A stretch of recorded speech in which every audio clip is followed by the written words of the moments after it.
Big it up, big it up. Yeah. Here we go. Yeah. Here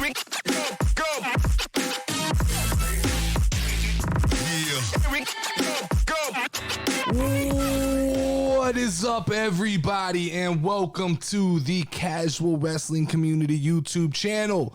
You are now tuned in to the Casual Smack, the weekly SmackDown recap show.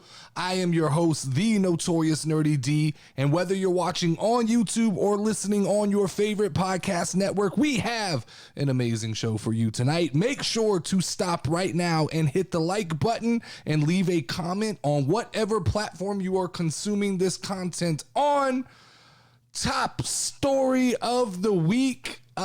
Paige has come out and announced that she is parting ways with the WWE. Now, I'm going to gloat a little bit because I feel like it wasn't maybe a month or two ago that we did a show where we did a segment where we talked about wrestlers who would benefit most from switching companies. And we talked about MJF and we talked about a couple other people, but one of the names that I put on that list that everybody told me I was wrong was Paige.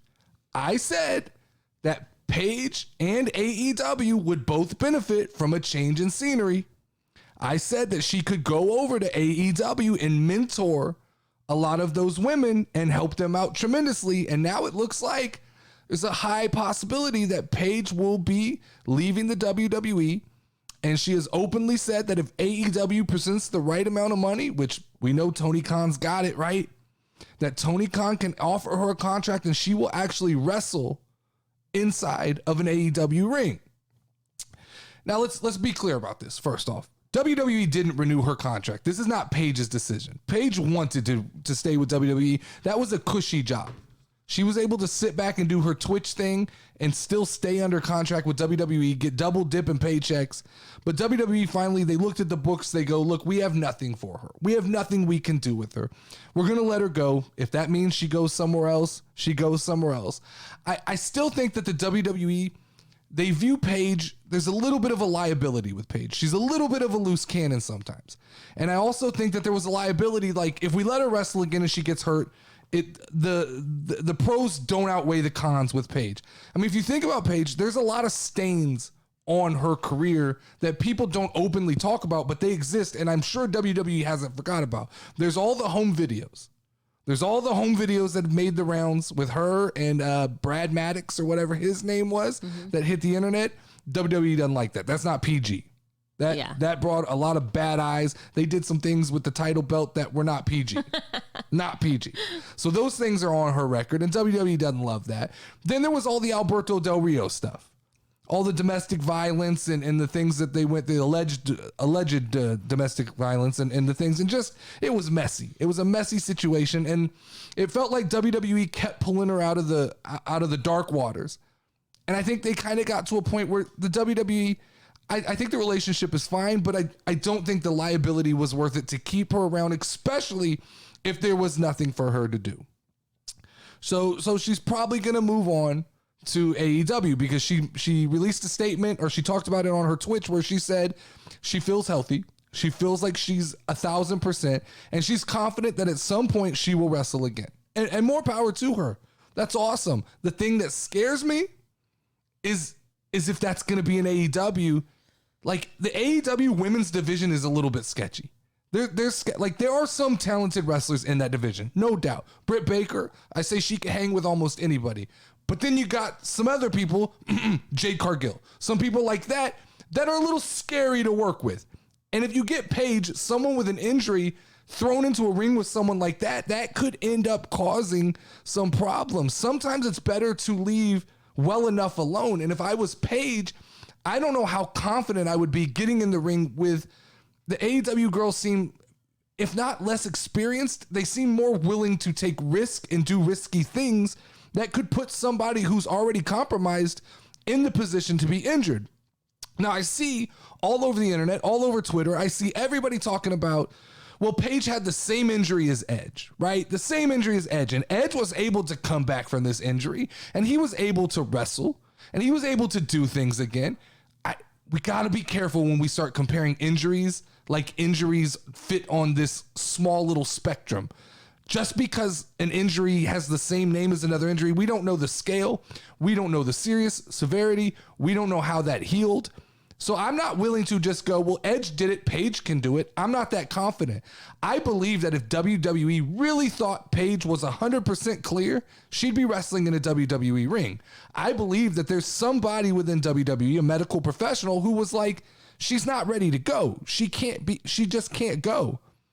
But, we'll see. Tony Khan, put up or shut up. If he puts up a big paycheck and she shows up in AEW and she's able to wrestle, I believe that's a win for AEW. And that's good. That it creates the balance that we need. The AEW's women division, they need a boost in talent. And I said this when I made the original video where I said Paige would be great for that division. Not only could she mentor, but she could be a special feature. She doesn't have to wrestle a full-time schedule to be effective. I said the same thing about, now I know AJ Lee is hurt, which is CM Punk's wife, AJ Mendez, and she's probably never wrestling again. But she was the same type that if she was capable of wrestling, would have made a great kind of special event for AEW. But that doesn't look like that's happening. In other news, on SmackDown, it was reported that Cody Rhodes will be out 9 months after a successful pectoral surgery. Now, I've been arguing with people on the internet. I still say, I'm not fully confident how real this is. Probably real. But I'm going to be skeptical because everybody goes, well, his wife said it. His wife said, well, so she's going to play along if it's a work, right? I don't have any proof. There's no pictures of Cody in the hospital. There's no pictures of Cody recovering from surgery. He posted all these pictures pre-surgery of the bruising and how it looked, but there's no evidence that the surgery took place. Now, more than likely, yes, it took place. But I'm going to be skeptical here and say that I'm not positive. I'm still not 100% that he doesn't show up at Money in the Bank in some form or fashion. I'm not sure that they're not swerving us. The reality is more than likely this is WWE.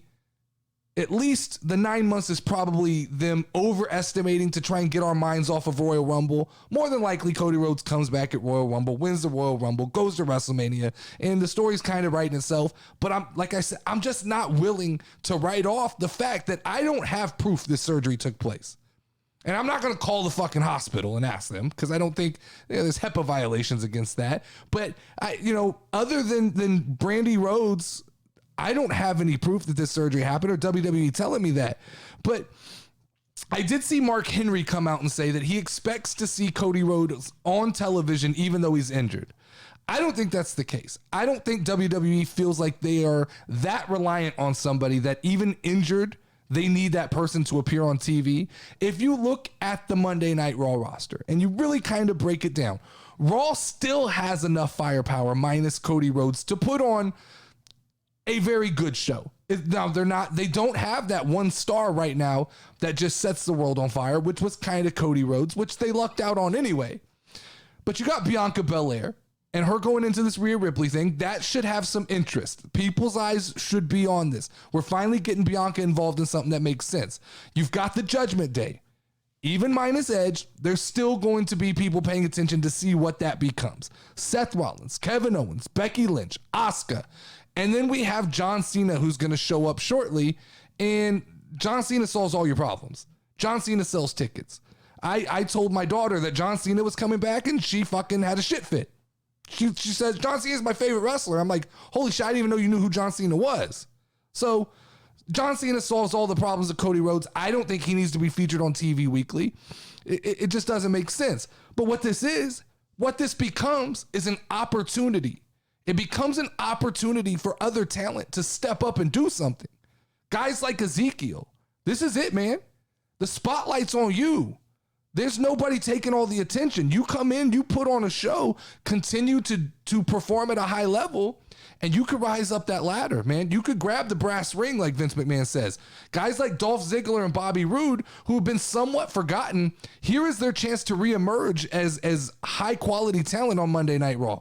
Guys like Bobby Lashley, who I have said over and over, I don't put the same stock in them that WWE does, but this is a chance for them to prove themselves. Guys like Omos, the Mysterios. We know The Miz, right? We know The Miz is capable. They use The Miz as kind of a novelty, but The Miz is capable of putting on programs that are high level that people talk about for a long time. So the talent is there. The problem seems to be more of WWE being able to feed us that talent in a way that makes us want to watch them every week. But like I said, I think the 9 months, I think they're overselling this. While I'm a skeptic, I believe he had surgery. I believe that the time period is probably 6 months like everybody else has been reporting. But there's a small piece of me that says, keep your fucking eyes open at Money in the Bank. Just keep them open. Just pay attention. There is a chance that Cody Rhodes shows up at Money in the Bank. Also in the news this week, and this is my favorite wrestler, not my favorite wrestler, Eddie Kingston. Eddie Kingston was in the news this week. He is now going on a rant complaining that Bryan Danielson is a judgmental asshole. What is this? Number 17 of wrestlers that Eddie Kingston doesn't like? This dude is always talking about something or someone. He's always bitching and complaining about something or someone. Eddie Kingston is the most anti-tough guy that you fucking nerds in AEW have donned to be an actual tough guy. I haven't seen any tough guy fucking attributes in him except that he just complains. He bitches and he complains and he cries. He got a problem with Cesaro. He's got a problem with CM Punk. He's got a problem with Bryan Danielson. He doesn't like Jericho. I mean, every person that he works with, he doesn't fucking like. At this point, I don't know. Either Eddie Kingston his gimmick is so over and his new gimmick is just being a whiny little bitch, or Eddie Kingston just fucking whines about everything. Everything. Literally everything. Every time I open up a wrestling news website, there's something about Eddie Kingston being fucking upset and pissed off about. Do something about it then. Like, fucking do something about it. Stop showing up and just letting these people I don't know. I mean, I don't know. I'm tired of him. I still feel like 6 foot, 240 pounds, and he's done nothing to show me he's a tough guy. He's just another guy. Let's get into some casual smacks from this week. So, Gunther is the new IC champion. And is that a good thing or is it a bad thing? Because I've said it the last couple weeks, the IC belt feels like a death wish. Good for Gunther. Congratulations, Gunther. You're the Intercontinental Championship. But let's talk about Ricochet for a minute. Let's talk about Ricochet. Did that title run help Ricochet? Or did it ultimately hurt Ricochet? Because from where I'm sitting, when I look at Ricochet's title run, what did he get done? Like, when he got the belt, he made these statements that he was going to keep it for a year and he was going to put respect back on the belt. And then I look and I go, hey man, that possibly was the worst modern day Intercontinental title run that I've seen in a long time. Let's go over what Ricochet accomplished. He beat Shanky. Cool. That's the big guy that dances now. He beat Jinder Mahal, who is basically just enhancement talent at this point. He doesn't fucking ever, when's the last time Jinder Mahal won a meaningful match? I can't remember, right? Los Lotharios, Ricochet beat Los Lotharios in a triple threat match. These are the dudes that come out and fucking get kissed on the cheek by some plant every week. And then he dropped the title to Gunther. That's it. He won the title on March 11th, my birthday, and he's lost the title, and his defenses were against nobody. Now, I get it. That's a WWE problem. That's not a Ricochet problem. But ultimately, I remember a time when they were talking about, Ricochet's the number 2 babyface on SmackDown. And Gunther comes along, and now it looks like he's essentially buried, because where does he go from here? You know he's not moving up the ladder after this. They had zero confidence in Ricochet to be able to book or to be able to put asses in the seats as Intercontinental Champion. And don't get me wrong, I think this was the right move. Gunther is the guy. Gunther is the guy moving forward. He's fun to watch. We were watching it with the 2 people that are going to be joining the podcast soon, and they enjoyed Gunther. Then they're new to wrestling, so he has that appeal to casual fans. So I'm all about that. But ultimately, man, fuck, where does Ricochet go from here? Also on SmackDown, we got Drew McIntyre facing off against Sheamus. that ended in a DQ. I like this. I liked this story. It was unpredictable to me. I didn't see this coming. I didn't know what they were doing. It was a Money in the Bank qualifying match, and I still don't know where they're going with this. But what I do like about this is I like Drew and Sheamus have good chemistry. Both big physical guys, and they both work well in a ring. But with Sheamus having the what are they called? The Brawling Brutes. He has the Brawling Brutes with him. I think we need more of Drew Day. I don't know why that's not just a thing at this point. Why are we not just making Drew Day until Big E comes back? Let's just make it Drew Day. I think that it gives Drew McIntyre personality. We need more of the Big D. Like, they gave him those tights and shit, and like that gimmick was fun. Let's let Drew McIntyre run with that. Because if there's one thing that Drew McIntyre lacks a little bit, it's personality, right? He's big, he's scary, he's physical, he looks good in the ring, but he doesn't always come off necessarily likable. And the New Day give him that element. He could use the personality that the New Day would give him, and they all seem to work well together. Why not, as we continue this thing with Sheamus and Drew McIntyre, because this is all just holding until Clash at the Castle. That's all this is. All they're doing is holding until like Drew McIntyre already came out, called his shot. We know we're getting Drew McIntyre, Roman Reigns, which is, ultimately, when they do things like that, it spoils so much. Because next Friday, and I'm getting ahead of myself, we're getting a title match between Roman Reigns and Riddle. But then we're supposed to believe that at Clash of the Castle, Drew McIntyre is getting a title shot with Roman Reigns. That kind of writes the story for itself, right? We also got Lacey Evans versus Xia Li. Looked like Xia Li got injured, which is unfortunate. Don't ever like to see that. But I still don't get this. I still don't get it. What am I supposed to feel about Lacey Evans? It's been 3 or 4 weeks now since the last time I went on a Lacey Evans rant, and I still don't get it. I don't like her. I don't know why. I don't like her attitude. I don't like her attire. I don't like her entrance. I don't like her persona. I don't like anything about it. And it looks like they're booking her baby face. Like, they've booked her perfectly to be a dislikable heel, but I feel like she's unlikable. And now she's qualified for the Money in the Bank match. I feel like, did WWE book themselves into a corner by letting Lacey Evans win a Money in the Bank qualifying match? Because please don't tell me she's winning. Please don't tell me that Lacey Evans is going to win Money in the Bank this year. I'm not ready for that. Who is she? Don't let her go over and challenge Bianca. So what? Lacey Evans and Ronda Rousey? Unless you're turning Ronda Rousey heel, which I'm all for. If you're going to do that, let's go forward. But I'm not ready for babyface Ronda Rousey versus babyface Lacey Evans. Just nothing about that feels appealing to me. Speaking of Ronda Rousey, we got Ronda Rousey versus Shotzi. Now, I thought that was a great match. I don't know about you. Like, I enjoyed every bit of that match. I thought every week Ronda looks better and better and better. Still don't love her talking on a microphone. But she was better. She was more likable on the microphone this week, but I still don't love her on a microphone. And man, everything about Shotzi screams superstar to me. Yeah. But is it me, or every week that goes by, does the women's division on SmackDown seem like it's just going to be okay without Sasha Banks and Naomi? Like, they don't feel missed. And I don't know if that was just bad booking on WWE's part, or if we just kind of overemphasized how good those two were. I think Naomi is good and could have been booked into some better positions. Sasha, I still feel like, was a little bit overrated. I think she was very marketable, but I don't know that the skills necessarily backed up how much she was liked. I'm going to stand behind my statement that I made last week and the week before that, and that is, I think Shotzi is going to fill the hole left by Sasha Banks.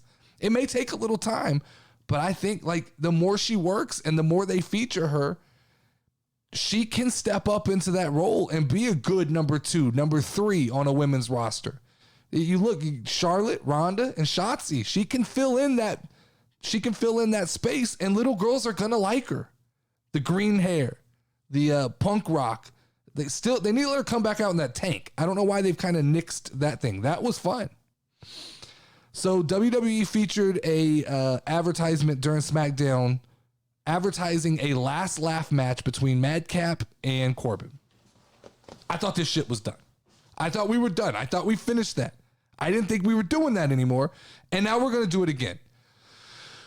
When they do stuff like this, it usually leads me to believe something unexpected has to happen here. Because we can't just have another match. Like, they've kind of put finality on that story. So this has to build to something else.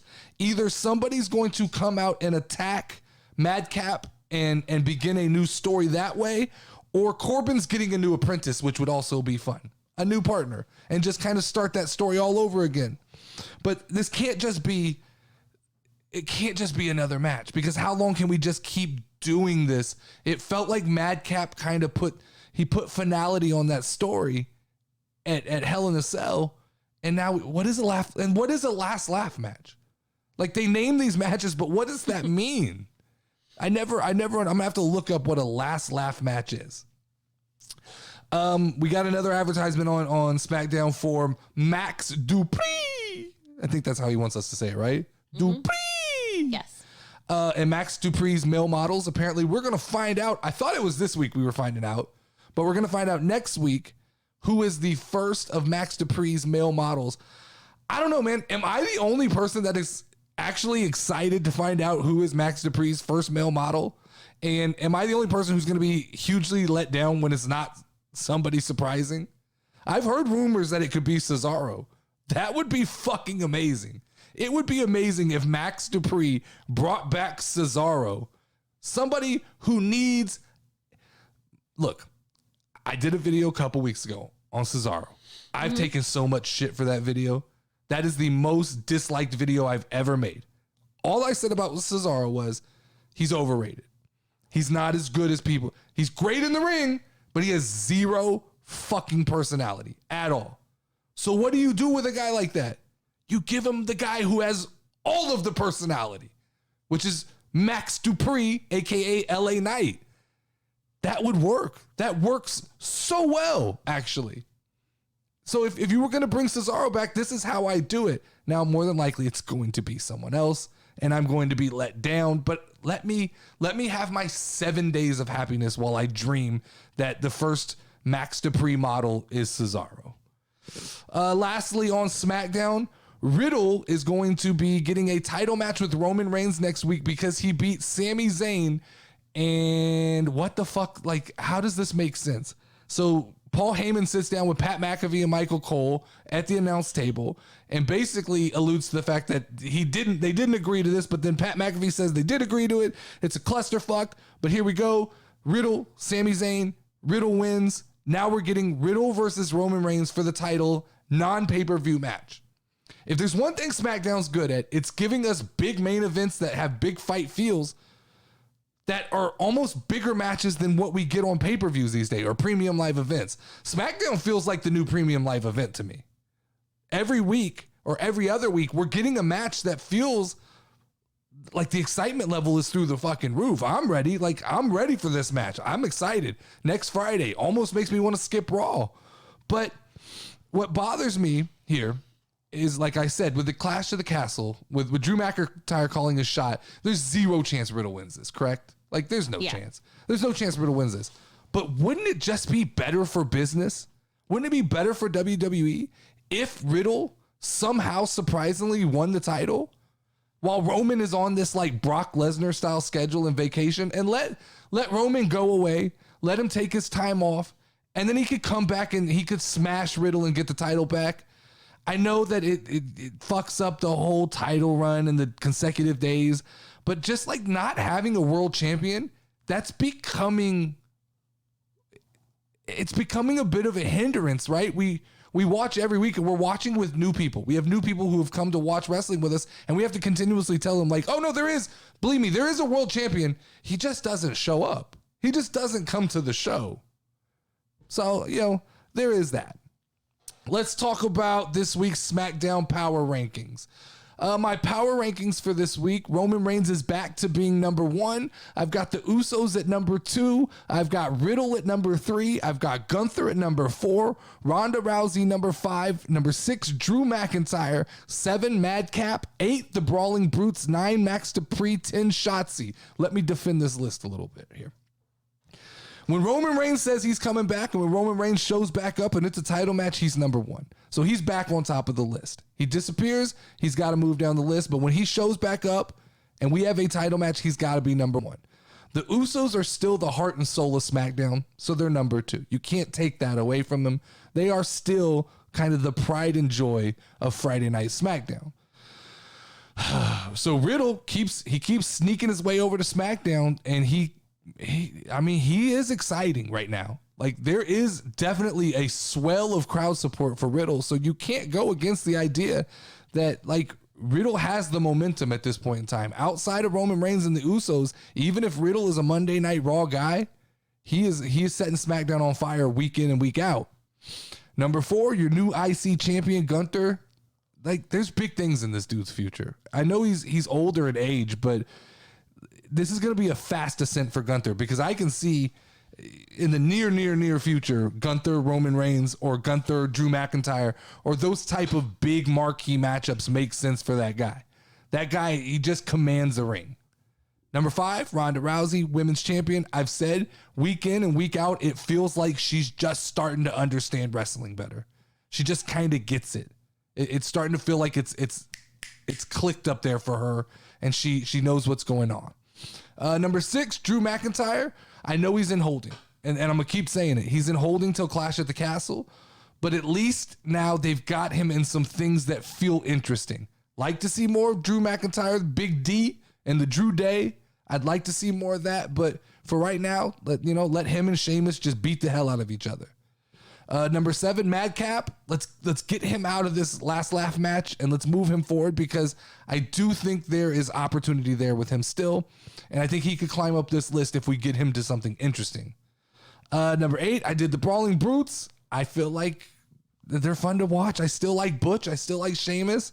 Ridge Holland is at least he didn't hurt anybody this week, right? I mean, that's kind of what we say about Ridge Holland.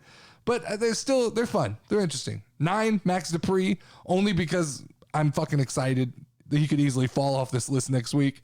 And 10 is Shotzi, because even in a loss, I still feel like her stock continues to rise, and we have to make note of her week in and week out. Let me know who you agree or disagree with in this list in the comments on whatever platform you're listening on. If it's YouTube, let me know in the YouTube comments. If it's on podcast, let me know wherever you want, or let me know on TikTok, Facebook, Instagram, wherever you could find me. Monday Night Raw is tomorrow, Lauren. We got another Monday Night Raw watch party going on in the house. Mm-hmm. You could catch this show every Sunday. We record this every Sunday. It posts around midnight-ish. You could catch the Raw Take show every Wednesday at about midnight-ish. We post that. And we are going to be doing a new show starting either next week or the following week. And we're really actually doing this show. It's not just some shit I'm going to announce and then not do. Yeah. We're going to do a fantasy wrestling league with us. It's your brother, his wife, and my dad. There's 5 of us. The league will be 5 people for the first season. From there, we will move on and start to include other people into the league once we see how it works. But so we're going to be doing a weekly fantasy wrestling show. We have found a wrestling league where they score everything. It's a clusterfuck, but it's going to be fun. Yeah. So weekly we'll get on and discuss that. And then that show will probably feature some other stuff. Maybe non-wrestling as well. Just kind of conversational shit. But this has been another episode of the CWC Wrestling Podcast, Casual Smack. Make sure to tune in every week, either on YouTube or Spotify, and please leave us a comment. Also, make sure to follow us on TikTok, Instagram, or Twitter if you don't already. Just search for The Notorious Nerdy D. As always, I am The Notorious Nerdy D. Lauren, you can ring the final bell. Ding, ding, ding.